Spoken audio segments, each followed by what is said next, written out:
Un minuto, seguimos en Metrópolis en Radio La Clave, transmisión conjunta con el CDO y nuestra multiplataforma, nuestra página web www.radiolaclave.cl y nuestras redes sociales, Facebook Radio La Clave, nuestro canal de YouTube Radio La Clave, nuestro canal de Twitch, nuestro canal de X y nuestro canal de Blue Sky Radio La Clave. Busca máquinas de café para tu oficina en Corporate Coffee. Tenemos lo que necesitas: instalación de máquinas, servicio técnico, café tostado y fresco toda la semana. Y lo mejor, atención de primera con planes muy convenientes. Pide tu degustación gratuita por 48 horas y prueba nuestro café y máquina en tu oficina. Escríbenos y conversemos con un buen café. O'Higgins y Huachipato dan el vamos a la 9ª fecha del Campeonato Nacional. Por su parte, el día de mañana la Católica visita al Audax Italiano con varios jugadores que llegan entre algodones. La U viajará hasta Chillán para enfrentar el domingo a Ñublense. En la previa habló su técnico Fernando Gago y adelantó que van por los 3 puntos. Colo-Colo se impuso en un amistoso a Colchagua el día de hoy en el Estadio Monumental. Además de aquello, señalar de que en la Copa Libertadores el día de ayer jugaron Rosario Central con Vicente Pizarro en cancha en el empate a 0 ante Independiente del Valle. La Roja Sub-17 de Chile está ahí de clasificar al Mundial de Qatar. Debe vencer el domingo a Ecuador. Y en las efemérides musicales el día de hoy, recordaremos que el año 2022 fallecía el guitarrista y miembro fundador del grupo español La Unión, Mario Martínez, que popularizó Lobo Hombre en París. Yeah, Lobo Hombre en París. Ya, eso, Rodrigo. Esta cortina nos indica que viene el polideportivo y ya estábamos conectados con el gran Juan Carlos Páez desde el CDO. Juan Carlos, ¿cómo estás? Muy buenas tardes, un placer en saludarte. Igualmente, un placer en saludar a los muchachos. Casi me pillan cantando ahí cuando mencionaron la canción Lobo Hombre en París. Ah, mira. Buen tema. Cántela, Pero bueno, cántela. hoy no voy a llevar... ¿Cómo? Cántela. No, soy nefasto ahí. Tengo menos ritmo que... No, ya. En fin, no voy a llevar efemérides hoy. Quiero que entremos de lleno en un tema que se va a tomar, creo yo, y pretendo así sea, gran parte de lo que es este despacho, que fue lo que sucedió ayer, que claro, salió más o menos en la hora que estábamos despachando, que es este video que publica María Laura Urritucochea, la esposa de Nicolás Jarry, donde en su red de Instagram publica un video donde cuenta lo que viene el torneo de Roma en 2024, que recordemos, Nicolás Jarry llega hasta la instancia final. Ahí cuenta que le empiezan a llegar mensajes bastante intimidantes. Voy a citar textual, por ejemplo, te voy a llevar a tus hijos en un cajón. Y ahí cuenta ella que llega a la pieza del hotel y que descubren que se había metido alguien, que había fumado un cigarro, que lo había dejado apagado en la cama. Cuenta después la poca diferencia que tuvo el hotel, lo complejo que fue hacer la denuncia, porque entre otras cosas la tenía que hacer un hombre y que hablara en romano. Y cuenta que va a hacer la denuncia, vuelve y nuevamente le habían invadido la habitación del hotel. En este video también muestra varios pantallazos de distintos mensajes muy violentos que le llegan constantemente a la cuenta a Nicolás Jarry. Y acá yo me quiero meter en un tema porque estoy seguro que es lo que está detrás de esto. Es un problema que la industria del deporte, a mi parecer, no ha sabido reaccionar a tiempo. Algo que viene sucediendo ya de manera sistemática, podemos hablar hace unos 30 años, quizás un poco más, pero ya de manera sistemática, que es el amaño de partidos. ¿Y por qué digo que el deporte en general, la industria del deporte es lenta para reaccionar? Porque el dopaje ha existido desde que hay deporte, pero recién en el 99, por ejemplo, se creó la WADA, la Agencia Mundial Antidopaje. Pero bueno, como les decía yo, para mí claramente esta amenaza, detrás de eso están los arreglos, los amaños de partidos. Es importante, Juan Carlos, a nosotros nos auspicia una casa de apuestas y eso no significa que los partidos se tengan que arreglar. Si tú estás dispuesto a usar la casa de apuestas para apostar, bienvenido sea. Distinto es ir a extorsionar a la señora de un tenista, distinto es meterse en la pieza de un tenista. Entendemos que es por eso. Ella tampoco lo explicita. Claro, lo especifica, claro. Lo explicita, pero indudablemente es terrible el relato. 2 veces que se metan a tu pieza, 2 veces que dejen cigarro, que te manden el mensaje de tus niños. Y también después vamos a tocar un poquito cuánto afectó esto en la carrera de Nicolás Jarry. Porque en ese minuto... Porque Nicolás Jarry en ese minuto llega a la final de Roma, estaba, no sé si era el mejor momento de su carrera, pero en un muy buen momento. Y de ahí en más, el sistema nervioso le afecta al oído, porque le podría haber afectado a cualquier parte. A él tuvo la mala suerte que le afectó el oído medio. Entonces, de ahí vino la decadencia del rendimiento deportivo de Nicolás Jarry. Dejemos eso en paréntesis y metámonos primero en lo que significa la violencia que hubo, lo pobre que fue el soporte que le brindó el hotel y lo poco serio que se lo toma la ATP. Sí, efectivamente. Me gustaría terminar la idea en todo caso, Rodrigo, pero claro, como bien dices tú, en cuanto a contextualizar esta noticia, finalmente la ATP lo único que le ofrece es cambiarse de habitación y que se vayan ellos por la de ellos, ni siquiera una protección especial. La policía lo mismo. La verdad, bueno, no me sorprende, muchas veces Italia es un poquito desordenado. Así que, claro, la verdad es que se sintieron totalmente indefensos. Yo lo que estaba señalando, y quiero retomar, Liro, sí, perdón, me quisiera tomar un par de minutitos en esto para contextualizar. Claro, yo hablo del arreglo de partidos relacionados con las apuestas deportivas, pero ojo, porque, como te digo, esto viene siendo ya sostenido en el tiempo, pero ojo, porque las casas de apuestas, las que hoy en día publicitan equipos de fútbol, programas deportivos, etcétera, y no es una defensa que hago, sino que contextualizo, muchas de ellas tienen contratadas empresas externas que están justamente destinadas a la persecución de las sospechas de posibles arreglos de partidos que afecten justamente a las apuestas, porque finalmente un partido arreglado que se disparan de un minuto a otro las apuestas también es un desfalco que le haces a esta casa de apuestas y al apostador, por supuesto. Las casas de apuestas quieren pagar lo menos posible. Claro. O sea, y cualquier amaño de partido va en contra de ellos. Claro, justamente. Entonces acá es importante precisar que estos arreglos surgen desde las mafias de apuestas, que es otro tema. Mafias de apuestas que en general hay muchas alojadas en Rusia y en el sudeste asiático, y que mueven unas enormes cantidades de dinero y que tienen la capacidad económica justamente de arreglar partidos comprando a los grandes protagonistas, que son los deportistas o los árbitros. Juan Carlos, solamente aportarte que en estas publicaciones que hace la esposa de Nicolás Jarry en sus historias de Instagram, una de ellas, ella escribe: es cuático esto, alguien tiene que hacer algo con los apostadores. Y ahí muestra este mensaje en inglés donde dice, ojalá, le dice, hope your whole fucking family dies. Habla eso, ¿no? De entregarte a tu familia en un cajón. Pero ella identifica de que aquí lo que ella entiende que ocurre es que algún sujeto apostador se metió para intimidarla a ella y a su marido previo o durante el desarrollo de este evento. Claro, sí, efectivamente. Y para continuar, el tema es que estas mafias han, entre comillas, evolucionado, porque se dieron cuenta que si no logran negociar, como venía haciendo, viene la amenaza, algo que se ha vuelto cada vez más común. Y esto sucede a nivel mundial, y yo creo que por eso insisto, quiero darle un minuto para contextualizar, porque es algo que viene sucediendo en los eventos masivos, en el fútbol, en el tenis, en el básquetbol.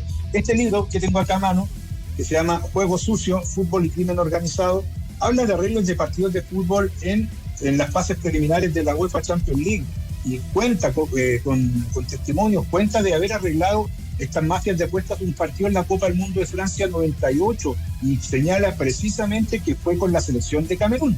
Si hacemos memoria, Camerún fue rival de Chile en ese Mundial de Francia 98, y un Camerún que jugaba muy bien y que pierde 3-0 con Italia. Contexto mundial de todo esto. Superliga China, de fútbol de China, en su momento hace un par de años ya, se suspende durante 2 años, no se jugó porque se comprobó que el 80% de los partidos estaban arreglados. Misma Superliga China, que comenzó hace poco, y donde hay 13 clubes sancionados por arreglos de partidos con resta de puntos, siguen jugando, está lo mismo, pero 13 equipos, más de la mitad de la primera división, sancionada con resta de puntos. Están así, Ecuador, perdón, antes de que siga a otros países, es que me quiero detener un poquito en China. Están así, Manuel Pellegrini dirigió en China. Sí, pues. Y me decía que tú podías contratar jugadores extranjeros en cualquier posición menos arquero, porque son tan decididores los arqueros en un partido, que si tú comprabas un arquero, efectivamente el objetivo estaba cumplido inmediatamente. Y es por eso que preferían que todos los arqueros fueran chinos. ¿En serio? Sí. Mira. Mira. Wow.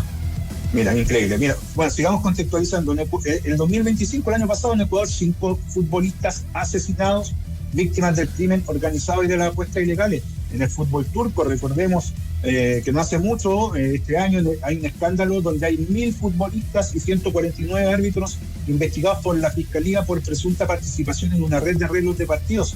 Pasemos al tenis, ya que estamos hablando de Nico Yarri.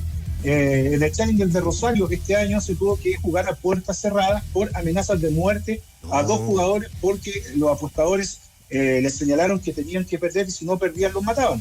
El 2016 la BBC hizo un reportaje que ya hablaba de arreglos de partidos en el tenis, y no solo ya en los futuros Challenger, que es lo que se ha hablado siempre, sino que señalaba posibles arreglos en Wimbledon. Hay tenistas sancionados de por vida por arreglos de partido, como el caso de Daniel Kohler en el 2011, y pasemos a Chile. Pasemos al caso chileno, fútbol tenis. 2006, Fran Lobos sancionado por 10 años por intentar sobornar a jugadores de Santiago Morning para que perdieran por un resultado exacto ante Universidad Católica, y que los propios jugadores de Santiago Morning lo denunciaron. En ese tiempo se señaló que era para una mafia de apuestas en Rusia. El propio Lobos se fue involucrado en 1995 Mundial Sub-20 de Qatar, por recibir $5,000, supuestamente por recibir $5,000 junto a Francisco Fernández por parte de Washington Arriola para que le ganaran a Burundi y Japón. Esto para una red de apuestas en Malasia. Y en el tenis, para cerrar, y perdón que me extienda, pero quería contextualizar todo esto, en el tenis hay chilenos sancionados por arreglo de partidos. Y esto surge en 2015, cuando un tenista publica una carta anónima a los medios confesando arreglar partidos en futuros, en Challenger, justificando los altos costos y la falta de apoyo. Hay tenistas sancionados. Michel Bernier está sancionado por 7 años y 5 meses. Bárbara Gatica por 3 años, todos por arreglos de partido. Juan Carlos Sáez en 2019 por 8 años. También Mauricio Álvarez Guzmán, sancionado de por vida por arreglo de partidos. El entrenador Sebastián Rivera, sancionado también de por vida, culpable de 64 delitos de arreglos de partidos. Así que este es el contexto yo me acuerdo, en el que yo creo. Yo me acuerdo mucho antes que llegara a la Casa de Apuestas Chile, de haber sido 2010, un torneo que se estaba jugando en el Club Manquehue y que un jugador estaba saque, doble falta y tuvieron que detener el partido. Tuvieron que detener el partido porque estaba absolutamente... saltaron seguramente la alerta y el partido no se pudo seguir jugando. Claro, sí. Entonces yo quería contextualizar, porque esto de Nicolás Yarri no es algo aislado. Hoy en día, como les decía yo, ha evolucionado el tema. Antes se intentaba comprar jugadores y si no quedan aceptar, listo, lo intentamos. Ahora no. Oye, o aceptas este dinero o te matamos a tal persona, o te secuestramos a X. Que se haya tenido que jugar un torneo a puertas cerradas y que listo, se jugó y listo, se acabó. Es gravísimo. Para mí, el mundo del deporte, la industria del deporte no está reaccionando. Hace rato que se debiera crear, tal como existe la Agencia Mundial Antidopaje, se tiene que crear, y no sé a quién corresponde, se tiene que crear la Agencia Mundial Anticorrupción que persiga, tal como la UADA, a los que consumen sustancias ilícitas, a los que, a estas mafias de apuestas, insisto, que no me refiero a las casas de apuesta, por eso hago la distinción de concepto, casa de apuesta, mafia de apuesta. Así que es un tema, bueno, de hecho recordemos también en la Liga Vasco, y también el año pasado justamente la liga que tiene contratada a una empresa para investigar esto, saltó en una casa de apuestas que se dispararon las apuestas por un partido X y se avisó de inmediato y se suspendió, esta casa de apuestas suspendió el poder apostar ese partido, y hoy en día hay una investigación incluso también por posible arreglo de partido. Así que es una realidad que yo creo que no se está dimensionando, que no se está queriendo tomar el sartén por el mango, y los que es peor van a esperar a que le pase algo a algún tenista, en este caso, ya que hablamos del caso puntual de Yarri, para recién ahí quizás empezar a reaccionar. Es que ya le pasó, Juan Carlos, porque no es necesario que muera alguien, no es necesario que secuestren a alguien. Totalmente. Para que el resultado sea lo que pasó. O sea, yo no tengo la certeza, pero indudablemente hay un antes y un después del rendimiento de Nicolás Yarri, sí, después de este evento. Y aquí me meto ya en lo deportivo. Uno costaba encontrar una razón, costaba entender por qué Nicolás Yarri había bajado tanto su rendimiento de un día para otro. Sabíamos el diagnóstico que era este tema de la enfermedad que le atacaba el oído medio, pero hoy día nos podemos dar cuenta que quizás, o es muy probable, que la motivación del sistema nervioso que le atacó el oído medio sea este episodio que vivió su señora con sus hijos. Entonces, chuta, claro, que muera alguien, que secuestren a alguien, es el límite máximo, es lo peor que puede pasar. Pero pasan cosas, y lo que me parece a mí que una víctima de esto es Nico Yarri, yo no tengo ni una duda. Totalmente, y coincido. Ahora, ojo, el tenis tiene un departamento que persigue, aparte, no recuerdo el nombre, que persigue el dopaje y también la corrupción. Ha intentado dar pasos en eso del tenis, pero no es suficiente. Sí, el challenge de Rosario, mientras se jugaba, se escuchaba fuera los balazos. Entonces, no, la verdad, insisto, para mí, no sé si hay miedo en las partes, en las esferas altas del deporte, pero si no se acciona rápido, esto se va a perder el control. Se va a perder el control de lo que está sucediendo. Y quizás la señora de Nicolás Yarri habló, y sabemos que en estos casos cuesta mucho hablar. ¿Cuántos casos más quizás habrán hoy en día? Y yo soy mal pensado, entre comillas, en el tenis que no se esté sabiendo. Para mí hay que atacar fuertemente el tema. El otro día este jugador que pierde 6-0, 6-0 con el ranking que tiene, yo ese mismo día ya estoy investigando ese partido. Claro, todos se quedaron en el escándalo que le dieron, que supuestamente le dieron los 5 minutos, rompió la raqueta en el piso, todo eso, pero detrás de eso que hay un doble 6-0. ¿Tú te refieres al triunfo te refieres, Juan Carlos, al triunfo de Mateo Berrettini sobre Daniel Medvedev? Sí, me había olvidado el nombre, gracias. Sí. Para mí ese partido desde el minuto 1 se tiene que empezar a investigar. Y además que Berrettini después pierde fácilmente. Fácil. Es todo raro y... Increíble, ¿eh? Mira lo que se ha construido a partir de este informe. Juan Carlos, tremendo. Un tema muy importante, un tema que era muy importante profundizarlo, conversarlo, y lo vamos a seguir desarrollando más adelante. Decir nada más como información, ya aportar a esto, Nicolás Yarri extendió su racha positiva y llegó a semifinales. A semifinal del Challenger de Madrid, Rodrigo. Buena noticia. No te quise interrumpir, pero... Buena noticia, y ahora ¿nos podría dar un calendario de lo que va a pasar este fin de semana, Juan Carlos, rapidito? Sí, por supuesto, quizás sea un poco liberador esto también para Nico Yarri y por eso ahí el cambio. Bueno, algunas cosas a considerar para el fin de semana. Este fin de semana continúa el Panamericano de Natación Artística en el Centro Acuático Crystal Cobrich del Parque Estadio Nacional. Le está yendo bien a Chile. En el Centro de Entrenamientos y Competencias Claudia Schuller se va a seguir desarrollando el Panamericano Junior, masculino y femenino hockey césped. Mañana a las 7 Chile-Canadá en damas. El domingo Chile-Argentina en varones a la misma hora. Continúa la Liga Nacional de Básquetbol. Hoy 20-30 horas Clásico Chilote por CDO Castro con Ancud. 20-30 horas Español de Talca con Universidad de Concepción. Mañana Español de Osorno Las Ánimas, Valdivia Puerto Varas y Colo-Colo Boston College. También comienza el top 10 de la Asociación de Rugby de Santiago. 15-30 horas Max Sporting, 15 horas Start Francero All Boys, 15-30 Católica All Reds. Eso mañana. El domingo Paul Jones con Country a las 14 horas y a las 15:30 Cops con Dogs. Bien, Juan Carlos Páez, muchas gracias por el completo informe, gracias por el tema que trajiste el día de hoy, que me parece que es muy, muy interesante, muy importante poder tocarlo en el polideportivo, porque es algo que está afectando a todos los deportes y hay que ponerle un coto rápidamente. Totalmente. No esperen que muera alguien para reaccionar en el fútbol. Ya solo Ecuador, 5 muertos en 2025. No esperemos que esto siga pasando en otros deportes también. Gracias, Juan Carlos, que estés bien. Buen fin de semana. Igualmente, buen fin de semana. Ahí estaba Juan Carlos Páez, que nos trajo hoy día el polideportivo, profundizando en la denuncia que hizo la mujer de Nico Yarri en el ATP de Roma, el ATP Master 1000 de Roma del año 2024, donde fue su pieza invadida, sus piezas... No una vez. Dos veces hoy. Y creo que es un tema que lamentablemente no solo atacó a la familia, sino que ataque en lo moral, en lo familiar, sino que también en lo psicológico, sino que también en lo deportivo a Nico Yarri. Oye, bueno, cerrar lo de la fecha, que el domingo la van a cerrar la U de Conce y Cobresal. La U de Conce con un problema generado por eventual, no irregularidades, sino que su entrenador no cumpliría pero con ya se solucionó el tema. Porque, fue autorizado para dirigir. Claro, pero la U de Conce enviaron la información al colegio de entrenadores, que está muy pendiente el colegio de entrenadores de temas como estos. Bueno,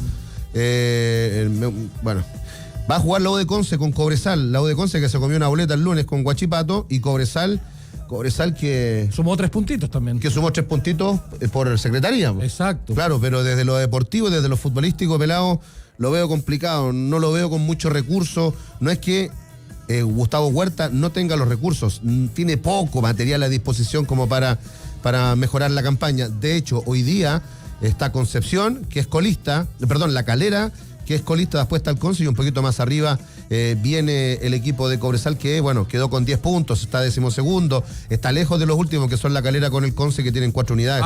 Hay poco recurso futbolístico y Gustavo Huerta no es mago tampoco. Él sabe cuál es la realidad económica del club y me parece que él lo ha soportado en silencio desde que está ahí. Oí hoy día en la mañana Yerko que señalaba que la continuidad del profesor Huerta podía estar en entredicho. Me parece que esa continuidad podría estar en entredicho solo por una decisión de él. Yo veo poco probable que, aun cuando la campaña no mejore, la dirigencia del Salvador quiera prescindir de Gustavo Huerta, porque encontrar un técnico que quiera ir para allá. Pero hay mucho. ¿Tú creí? Mira, tal factor geográfico y el factor deportivo, el factor recurso con el que tú cuentas para levantar al equipo. Sí, pero yo creo que es escaso. A ver, yo creo que la necesidad de los técnicos de trabajar siempre existe. Siempre hay entrenadores que deben querer trabajar, que deben querer... ¿Es el ideal irse a El Salvador? No, pero... Un técnico, sea en altura, sea en la costa, sea en una zona desértica en este caso, es pega por Rodrigo. Por supuesto, punto 1. Punto 2, tiene la posibilidad de reforzarse en el periodo de invierno, o sea, en el periodo al término de la primera rueda, y tiene la ventaja deportiva de la altura. Yo creo que Cobresal es un equipo que, si bien no está pasando por un buen momento, el responsable es Gustavo Huerta, no hay otro. O sea, claro, los jugadores podrían jugar mejor siempre, sí, claro, pero el responsable de lo que está pasando en el Cobresal es el técnico. O sea, no porque yo tenga una buena impresión de Gustavo Huerta, uno lo va a desligar de la responsabilidad de los resultados y de cómo juega Cobresal. Me parece a mí que es cierto que puede ser que tenga un plantel más malo, es cierto que puede tener el plantel más débil de los últimos años de Cobresal, pero la responsabilidad sigue siendo de él. Sí, claro. Y si el gerente deportivo, Juan Silva, el chamaco Silva, que era un gran jugador de todo esto, se da cuenta que no tiene una respuesta del plantel en relación al técnico, tiene motivos como para cambiarlo. Y eso no significa que el historial de Gustavo Huerta sea malo, pero en el fútbol el resultado sigue siendo por cómo mides tú a los entrenadores, y lamentablemente el fusible sigue siendo el entrenador como siempre. Sí. Oye, y antes de ir cerrando este bloque, ¿no? Colo-Colo jugó un partido amistoso en la jornada del día de hoy en el Estadio Monumental a puerta cerrada con Deportes Colchagua. Estoy viendo la información, por supuesto, donde Edson Figueroa es el editor general de este sitio llamado Dale Albo. Se jugaron 2 partidos de 30 minutos por lado, ¿ya? El primer partido lo ganó Colo-Colo por 2-1 a Colchagua. ¿Sabe quién anotó? Eric Bimber. Mira, de cabeza. Uno lee acá y dice, ¿cómo Bimber? Está bien, pero hizo 2 goles. ¿Y sabes quién anotó en el segundo partido que lo ganó Colo-Colo por 1-0? Javier Correa. Mira, no tenía nadie para callar porque era puerta cerrada, así que no pudo hacerle ningún gesto a nadie. Pero esto fue lo del día de hoy en este Colo-Colo que sumó esta victoria y que además tiene y piensa en su próximo partido por la Liga de Primera, ya en el próximo domingo recién para la próxima semana, ¿no? Ver que... pues para este domingo que viene estará jugando Colo-Colo nuevamente.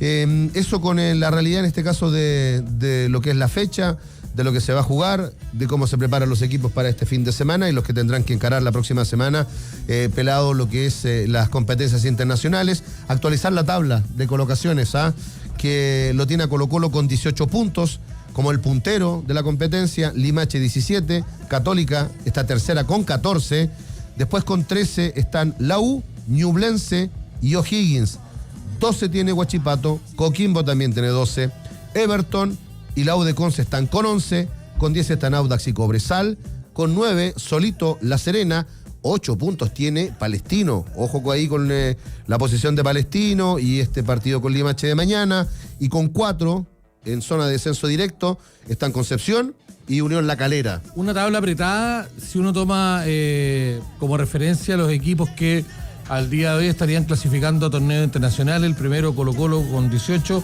el sexto O'Higgins con 13, 5 puntos de diferencia. Es cierto que al término de esta fecha Colo-Colo va a tener un partido menos y Coquimbo también respecto a los otros cuadros, pero me parece que a puertas de cumplir las primeras 10 fechas del torneo todavía no se generan esas diferencias más abultadas en cuanto a puntos. Vamos a ver si los equipos que están a la casa del cuadro albo, como Limache, la Católica, la U y Ñublense, y el mismo Higgins, suman puntos para ir acortando distancias, aun cuando, insisto, los salvos tengan al término de esta fecha 8 un partido menos. ¿Cómo lo ves tú? ¿Alguna cosita que como breve, Rodrigo, que te puedas decir? A mí me preocupa lo de Cobresal, por ejemplo, lo de su rendimiento. No sé cómo va a andar Conce, que juega ya el lunes con la Calera, que debe llegar golpeado también por la pérdida de estos puntos. Y no sé si fue bueno para Colo-Colo no haber continuado. Bueno, a mí siempre la continuidad de los equipos es fundamental. Es fundamental, pero bueno, lo que sí, mirando la mitad del vaso lleno, si Correa ya jugó ahora, va a llegar la próxima semana con una semana más de recuperación. Con una semana de recuperación, con entrenamiento. Entonces, y estando a disposición del técnico también. Claro, desde ese punto de vista me parece a mí que Colo-Colo puede recuperar a los jugadores que tenía un poquito a media máquina y le viene bien. O sea, le viene bien ese descanso, aun cuando a Colo-Colo le conviene estar jugando domingo a domingo porque está puntero. Claro. No que se le corte el hilito.